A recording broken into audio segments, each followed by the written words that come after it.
আলহামদুলিল্লাহ, মগরাহাট রমজানিয়া মার্কাজ মসজিদের পক্ষ থেকে আজকের আগত মেহমানদের জন্য পবিত্র রমজান মাসের প্রথম শুক্রবারে ইফতারি করা হয়েছে। ইফতারির ব্যবস্থা,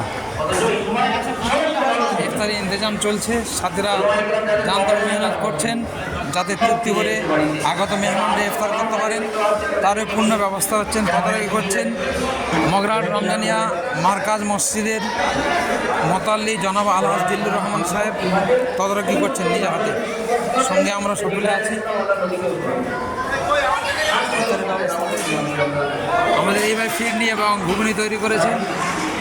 এই ইফতারের ব্যবস্থা আছে আলহামদুলিল্লাহ। বাচ্চারাও পূর্ণোদ্যমে কাজ করছে। আল্লাহ সকল প্রত্যেকে দোয়া করবেন যাতে আগামীতে কিয়ামত পর্যন্ত যাতে এই ইফতারের ব্যবস্থা এখানে মেহমানদের জন্য, আগত মেহমানদের জন্য জারি থাকে। তবে আমাদের গ্রামের ছেলে প্রচুর মেহনত করছে। আল্লাহ সকলের মানুষরা এখানে ইফতার খাবেন। এই মসজিদে প্রায় 2000 মতন মানুষের ইফতারি করা হবে। এখানে ব্যবস্থা করা হয়েছে।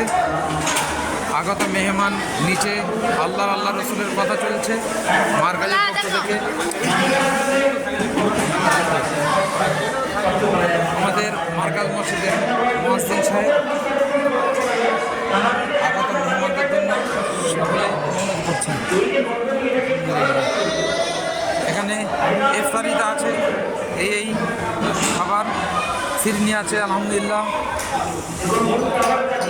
এটা কিমা এবং হালিম টাইপের করা হয়েছে। সকলে সাথে মতালে সাহেবের ছেলে আমার ভাই এসব জিম্মাদারা খেদমত করছেন আল্লাহর সাথে।